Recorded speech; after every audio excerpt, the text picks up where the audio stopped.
Hello everyone, this is the J to the E to the double F-ree, and I'm afraid I've got some bad news. The reason I'm doing that is because we have a very special interview for you here today on the 411 Wrestling Interviews podcast. For today's interview, it's an exclusive with the one and only Stu Bennett, aka Wade Barrett, aka Bad News Barrett of WWE fame. He is a former WWE superstar, a former King of the Ring, a former 5-time Intercontinental Champion. He granted us an exclusive interview in promotion of his new film, I Am Vengeance, Retaliation, coming out Friday, June 19th in the U.S. So thank you very much to Stu Bennett for speaking to us about his new film, and we also do talk about his wrestling career as well. So please stay tuned for that. This is Jeffrey Harris, and you're listening to the 411 Wrestling Interviews podcast, and we have an exclusive interview with Wade Barrett, a.k.a. Stu Bennett, a.k.a. Bad News Barrett. He's got some bad news, or the good news, rather, is we get to talk to him one-on-one. So stay tuned. Jeffrey, how you doing? I'm better than Custer, sir. How are you, Stu? Fantastic. It's great to speak to you. It is a great honor and pleasure to be speaking with you. Thank you very much for your time. You're a living legend. You're a king of the ring. You're a 5-time Intercontinental Champion. And I'm afraid I've got some good news because your new movie, I Am Vengeance, Retaliation, hits on Friday, June 19th. So how excited are you, Stu, that you are now starring in your own action franchise? I think you know my career better than I do. I'm impressed with that, Jeffrey. But thank you for the grand introduction. Much appreciated. And I'm very excited. I Am Vengeance, Retaliation out this Friday in the US and out on July 13th in the UK, and then the rest of the world is going to follow shortly after. But it's cool. It's really perhaps unexpected experience for me. Certainly a few years ago, I would never have anticipated I would have had as much involvement in the acting world as I've been lucky to have since leaving WWE. So I'm very excited for everyone to watch this movie. How happy are you that we're getting to see more of your character, John Gold, and we're getting to see different sides of him, and we're getting to see him in a different storyline? That's not in no way really a rehash of the original. It's really a brand new premise, new setting and new characters for this story. Yeah, completely. I think the first film I was very proud of, but it's a very dark movie. I was very introspective as a character in it, and I didn't really have too many opportunities to bounce off other people in the film.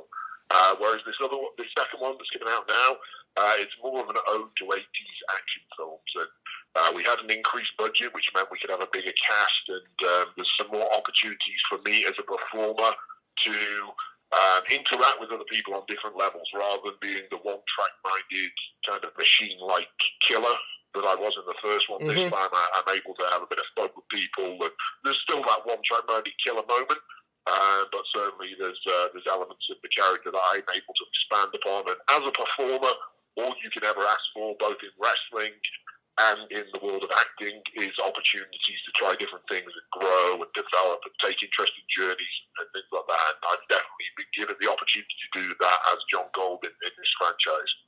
Now, the first movie is like you're a lone wolf. And it's more of like a revenge thriller. This is almost kind of like more of a men on a mission type of story, almost kind of like the Expendables. And whatnot. So how do you like that, you have this expanded cast, you get to mix it up with some new heroes, and we have to see John in a team environment this time? Yeah, that's it. I mean, I was lucky that I got to work with some great actors, both on the side of the bad guys like Vinnie Jones, etc., and the guys we were up against, and also in my team.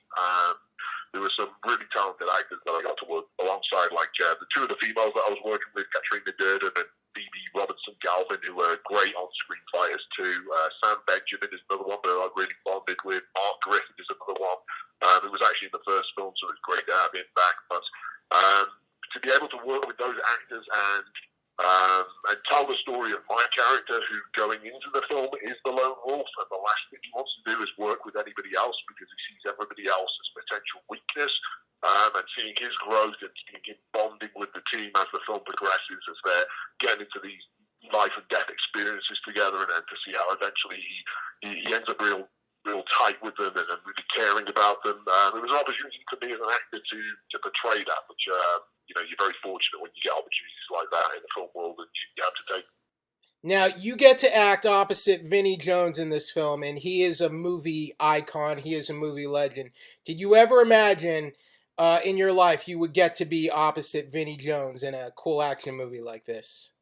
No, absolutely not. Now, just to put this in perspective, when I remember vividly at age 7 watching a soccer game in the UK, which was a big cup final. It's called the FA Cup final for people who aren't familiar with UK soccer, but it was the biggest game of the season, and Vinnie Jones was playing for a team called Wimbledon, which were a very unfashionable, not very good side, a bunch of ragtag bunch of misfits, and somehow they got to the final, and they played against the mighty Liverpool FC, who were the greatest team in the world at that point.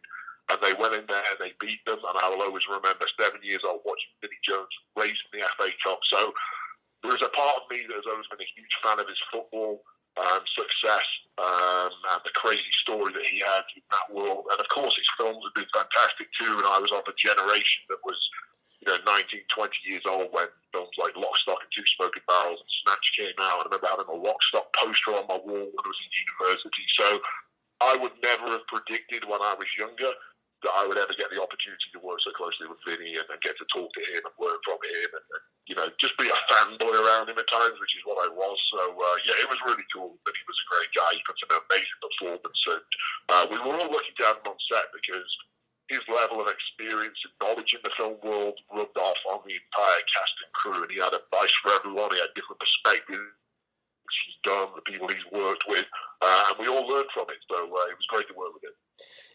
Now, that being said, since he is your antagonist and he is the bad guy, did he ever try to go method on you, and did he ever try to potato you in some of those fight scenes? We definitely got a little ragged with each other on occasion in the fight scene, and I think people will see that. But Vinnie's a pro. I'm also 6'6" and 250 pounds. And Vinnie's a big guy himself, but I kind of dwarf him a little, even though he's pretty big. So I think we were both a little wary of each other, and we knew that it was kind of mutually assured destruction if either one of us started something with the other. I think both would have come out of it worse for wear. So we were very good friends on set, and we managed to maintain a very positive relationship even when there were a couple of loose shots that went astray in the fight scenes. All right, yeah. So it's just part of the process. No hard feelings. You get to share the screen with some really impressive women in this film. Phoebe Robinson-Galvin as Lynch and Katrina Durden as Jen Quaid, who are also talented stunt women and martial artists. And, I think what's impressive about the fight choreography is the camera you don't see it have to constantly move away. It can stay in tight, and you get to see, we get to see in the fight scenes, it's really all them doing everything. So how did you like getting to work and interact with them? And was it intimidating realizing that they could probably take your head off with one well-placed strike, Stu? Yeah, absolutely. I went into the movie being a little concerned because in my over 1,000 match wrestling career and all the fight scenes I've done in movies so far, I've never once had to do anything with a female performer. And my concern going in was, she's going to look tiny next to me, and how's this fight going to be in any way realistic? And B, I was concerned that I didn't want to hurt her accidentally.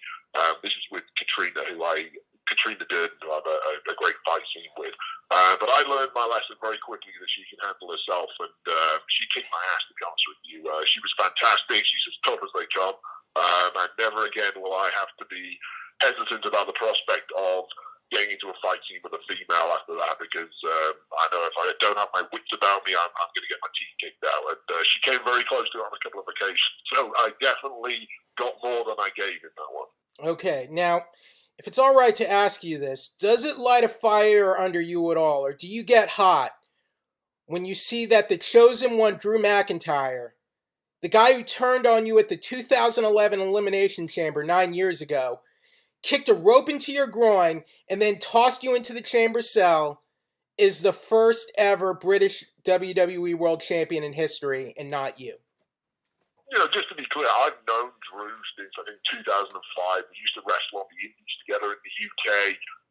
We both got hired for WWE on the same day and flown to the US. We used to live together when we were in developmental. And to this day, we're very good friends. I congratulate him when he won the championship. We speak regularly. Still very tight with him to this day. So I'm thrilled for him.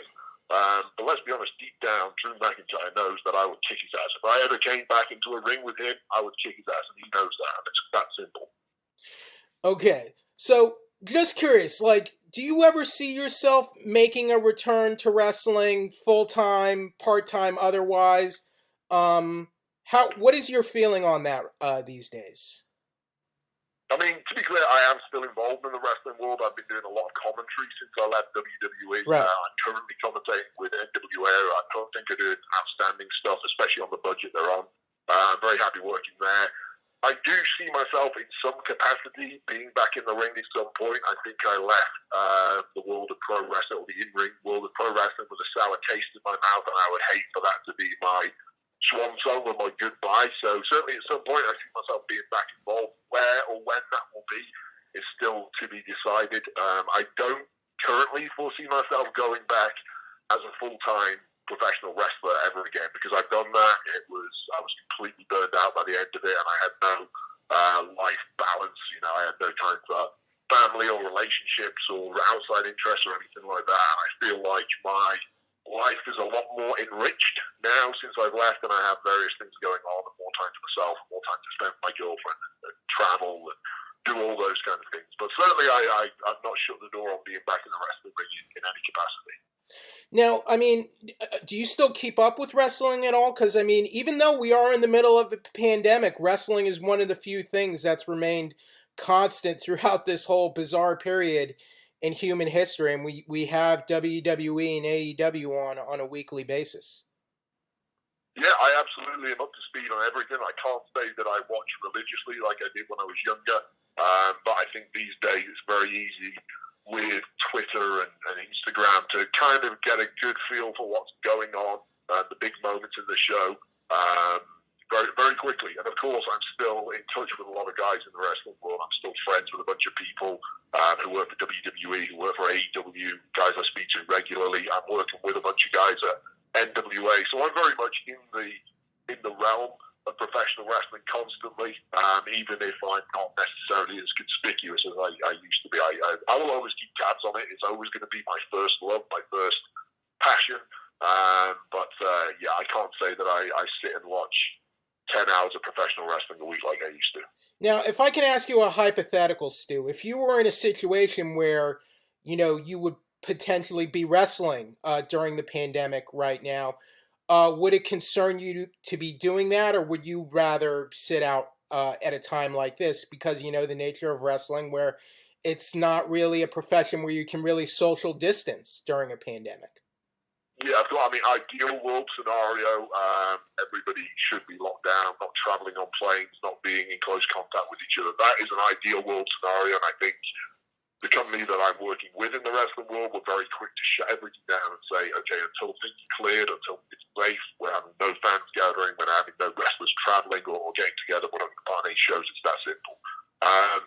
But you have to balance that with the fact that companies like AEW and WWE have these massive TV contracts that they will be in breach of if they don't produce their content. So I absolutely understand both sides of the argument. Mm-hmm. As a human being, I'm very happy that I have not been put on an aeroplane for the last 4 months, and I'm very happy that I don't have to continue doing that. But I'm also in a privileged position where I have funds that can tide me over through this period. So there are people who don't have that, and there are companies who are obligated to fulfill pre-existing agreements. So it's a very difficult situation. I'm not going to condemn the companies that are carry on running their shows. I hope every measure possible is being taken to limit the spread of this disease and limit the chances of guys getting it, but there is inherent risk to it. There's no getting away from that, and that's the nature of the beast, unfortunately.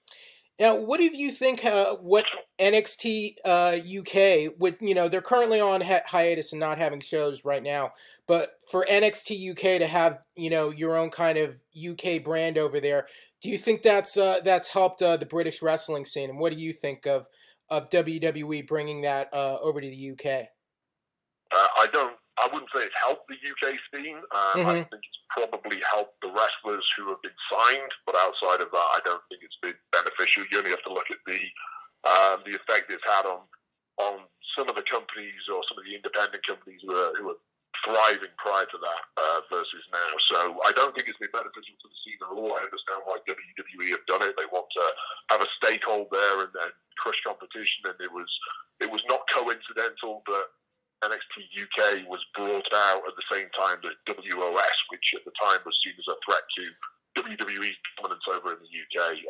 It wasn't coincidental, however, it's been betrayed by them, and I think we all know the truth behind that. Again, that's business. I understand why they did it. I'm not castigating them for doing that, but to portray it as beneficial to the UK scene as some benevolent gift is ludicrous. Very nice. As good as the product that might be, it's certainly not something that's helped the UK scene, the UK independent scene thrive. How did you enjoy getting to hang out and work with CM Punk when you both did your broadcasting work on Netflix's Ultimate Beastmaster, which I enjoyed a lot? Thank you. It was a lot of fun to shoot that. I hadn't seen Punk in years at that point. We hadn't communicated at all. But I remember seeing him, and I remember the first thing I said to him was that he looked 10 years younger. And I know he was in a very tough position when I'd last seen him. He was being worked to the bone, and he was very unhappy, and which is a position 2 years subsequent to that I got to myself. So we had a good chat when I saw him. It was good to see him doing so well and see him so happy, and we kind of had a bit of a post-WWE debrief together one night and spoke through a couple of issues I think we both had.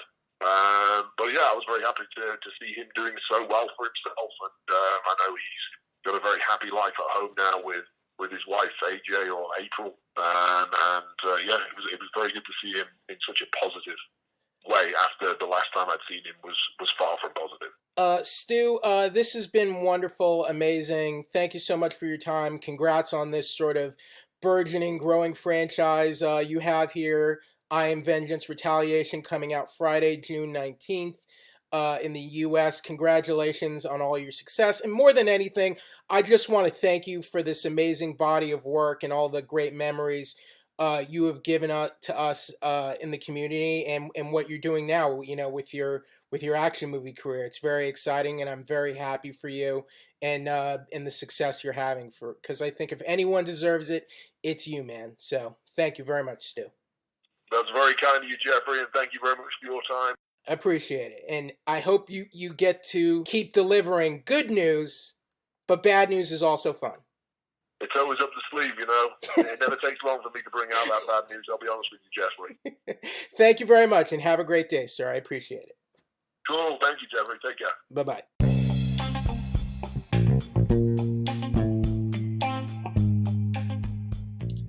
All right, thank you very much to Stu Bennett for joining us on today's podcast. His new film, I Am Vengeance Retaliation, comes out Friday, June 19th from Saban Films. It will be available digital and on demand, also starring Vinnie Jones.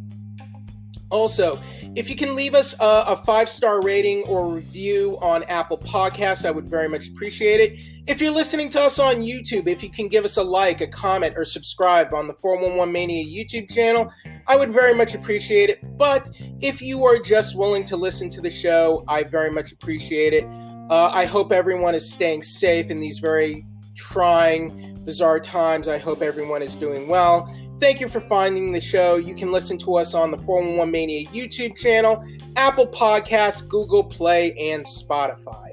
Until next time, I am the J to the E to the double F3. This is Jeffrey Harris reporting to you from the 411 Wrestling Interviews Podcast. Thank you, everybody.